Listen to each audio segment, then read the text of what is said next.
In this video, I'm going to break down how I accidentally made 250k. Now, when I was getting into property 7 years ago, I never knew about any of these other strategies, right? But then 3.5, 4 years ago, I got educated, I paid for a mentor, and I ended up falling on a strategy called deal sourcing. Now, did I ever intend to be a deal sourcer? No. But what I was finding, when I was buying property or I was looking for deals, I was always coming across decent deals, but they would come into my funnel or on my desk, and I wouldn't know what to do with them. If I didn't have the funds, I would just say, oh, flipping heck, that's a nice deal. That would have been great to buy. You know, I could have made 40 grand when I flipped that, but I didn't have the funds.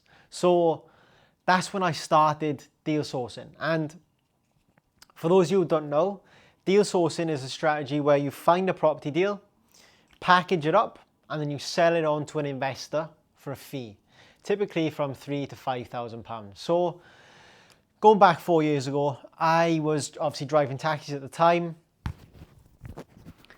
I wasn't very intelligent in regards to property. I wasn't, one of these geniuses. I was just a beginner starting out.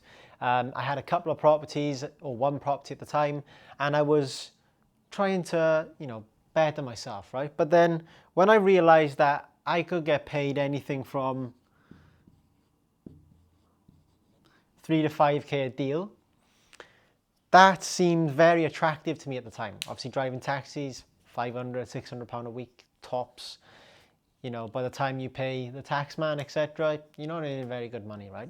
So when I realized that I could do this was something that I thought, right, I can really start doing well with this. And it's something that in my area, there's always great deals. So if I can nail this, then I can start, replacing my income to start. So what happened? Well, for a long time, I didn't know how to sell a deal, didn't know how to structure a deal, didn't know how to work out your return on investment, didn't know how much money you were going to leave in a deal. So I went and got educated, understood how all of that worked, and then I realized how to package a deal up. And to package a deal up isn't very hard, right? Because all you've got to do is have the purchase price, the renovation, the renovation cost, the end value, your solicitor's fees,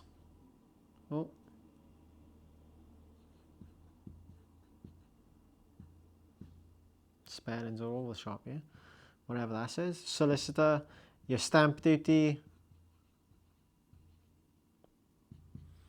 and any other fees, as in estate agent fees. Why am I putting these?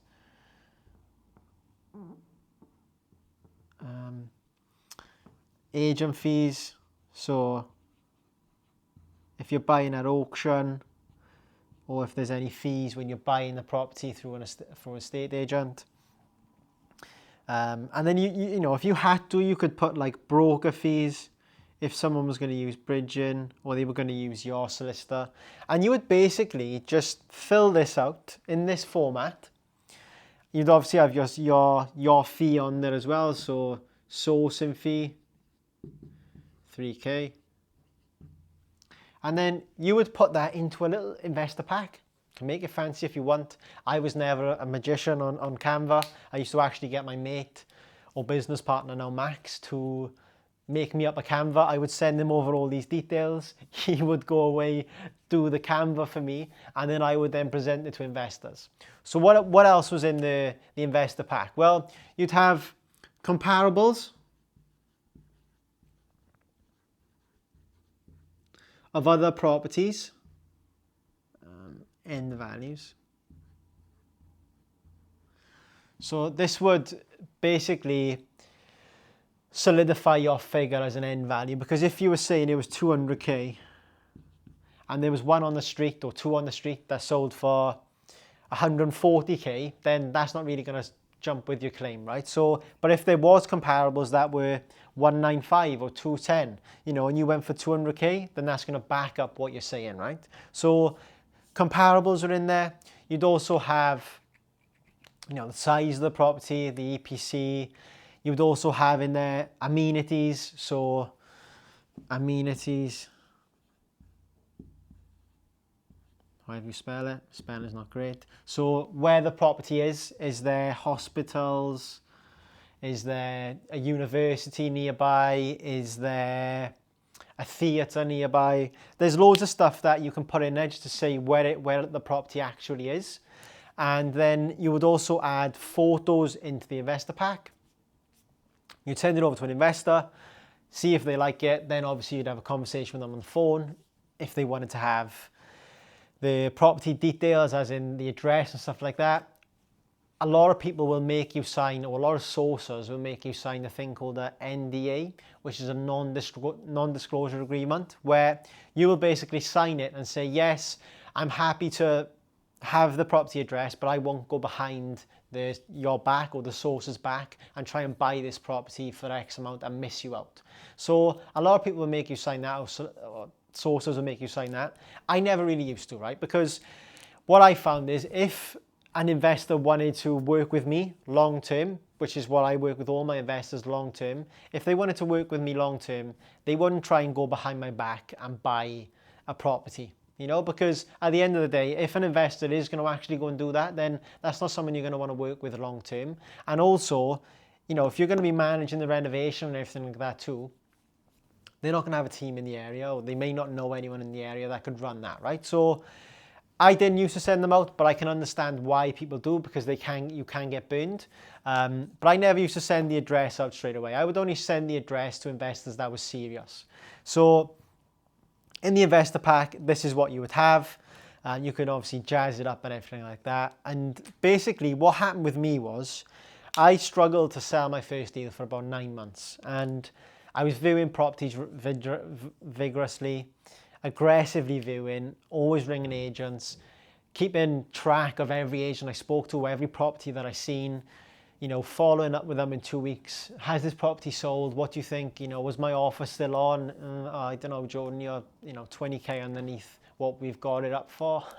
But I was, like I said, I was relentless, right? So I didn't sell a deal for a while, long time. And I was coming to a point where I was thinking, is this, you know, really going to work for me?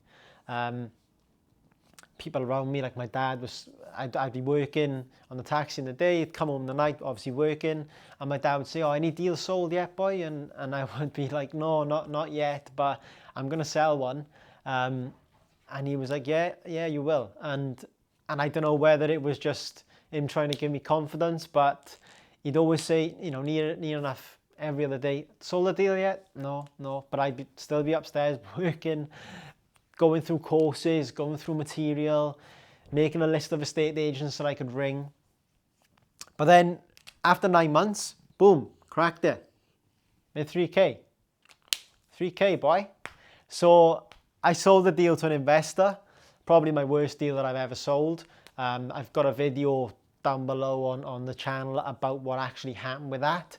I ended up really kind of losing money because I managed the renovation and it ended up going over what I first predicted.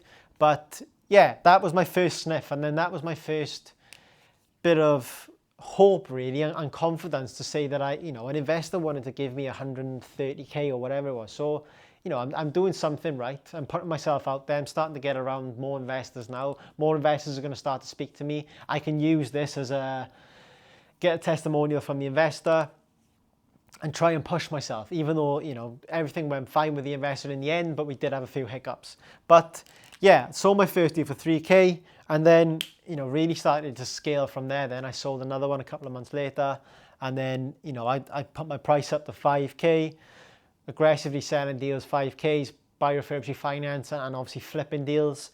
I used to find that, or I still find now, that flipping deals are a lot more easier to sell because, you know, investors are putting their money in and they're selling for a profit. And that's what the vast majority of my investors are doing right now. But another way that I've sold deals as well is rent-to-rent deals. You know, and I think this obviously has come down to me having a real good understanding of how everything works.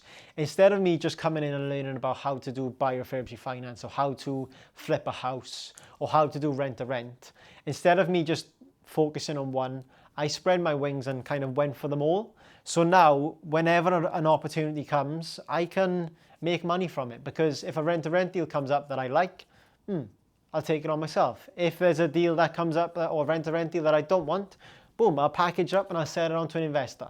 You know, the deal may not fit me right now, so I'll pass it on to an investor. So having deal sourcing in your back pocket is always something that, well, that I'm blessed to have gone and done, because it's made me 250k without me really having to do anything. The first 9 months was really difficult, but then from then, you know, for what I've sold, it's not really hard, because once you build the relationships with the estate agents and once you build a relationship with landlords and they're happy to, you know, bring you stuff before they go and take to an estate agent and you can have a good deal on it, you know what, this number probably should be more from what I've done, because maybe if I'd focused solely on selling deals, maybe I'd be a lot more than that. But like I said, because I wanted to do everything in one hit and make money from everything, that's what has got me to 250k. Maybe if I focused just on selling rent-to-rent deals, I would have gone a bit further. Or if I just focused on flipping deals, maybe I would have gone a bit further again. But one thing I will say for anyone that is looking to go and sell deals, it's not, you know, you're not going to be able to sell a deal within, you know, 2 weeks, 3 weeks, 4 weeks.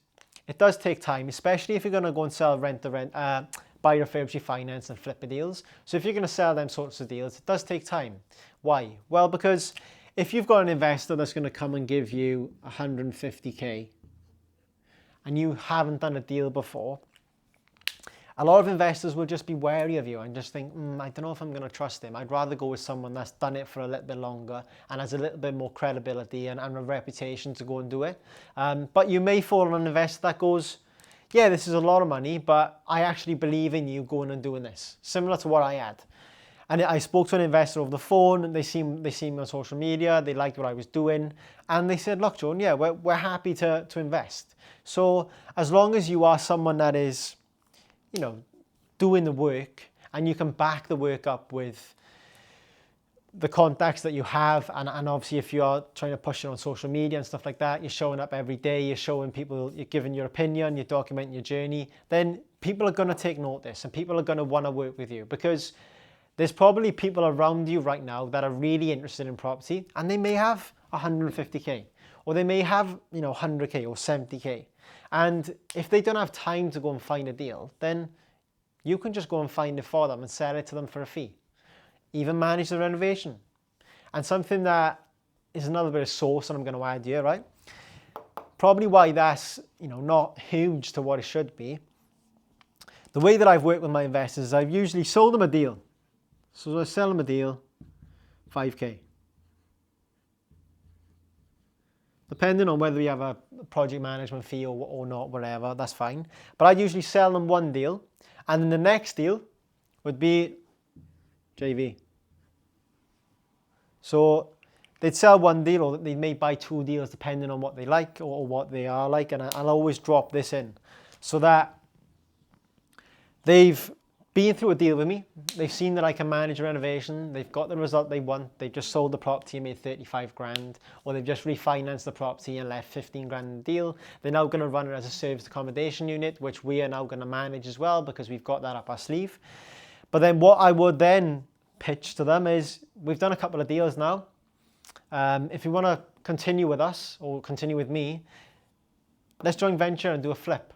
So instead of me then making 5, 6 or 7 grand or 8 grand, I would then flip a property with them and make 15 to 20k instead of that figure, right? So if that's something that you wanted to do and you wanted to box clever and try and sell a few deals and then build the credibility and the reputation with the investor, and then say, well, look, you know, if you want to JV with me now and we can do some flips, or whether you're happy to JV with me and we could grow a portfolio together, you've seen what I've done, you've seen the work that I've done, would you be happy to do this with me? And you can have conversations with people. You may lose money, but then suddenly you may be making more money, or building generational wealth, because you may fall with an investor that you really get on when they say, yeah, you know what, I'm happy for us to grow our portfolios together. And like you say, as long as you've got all the boxes ticked then with regards to a shareholders agreement, you understand absolutely everything of what's going to happen in 10 years' time, and you have all that ironed out at the start, then there's no reason why you can't be building a portfolio. But starting with deal sourcing is a great strategy. And even if you're a developer now, you've got 250k or 300k, this is still always a great thing to have up your sleeve, because like you say, when you're in a deal, or like what I was doing with regards to buying property and doing renovations, refinancing or selling, when you're in deals, you're still going to have deals come across the table that you can then package up and sell to an investor for a fee. Because you can't fund them yourself, or you can't raise the finance, then you can always use your skill of packaging up deals and selling to investors for a fee instead of them just going over your head, right? So I hope you found this useful, guys, and yeah, I shall see you in the next one.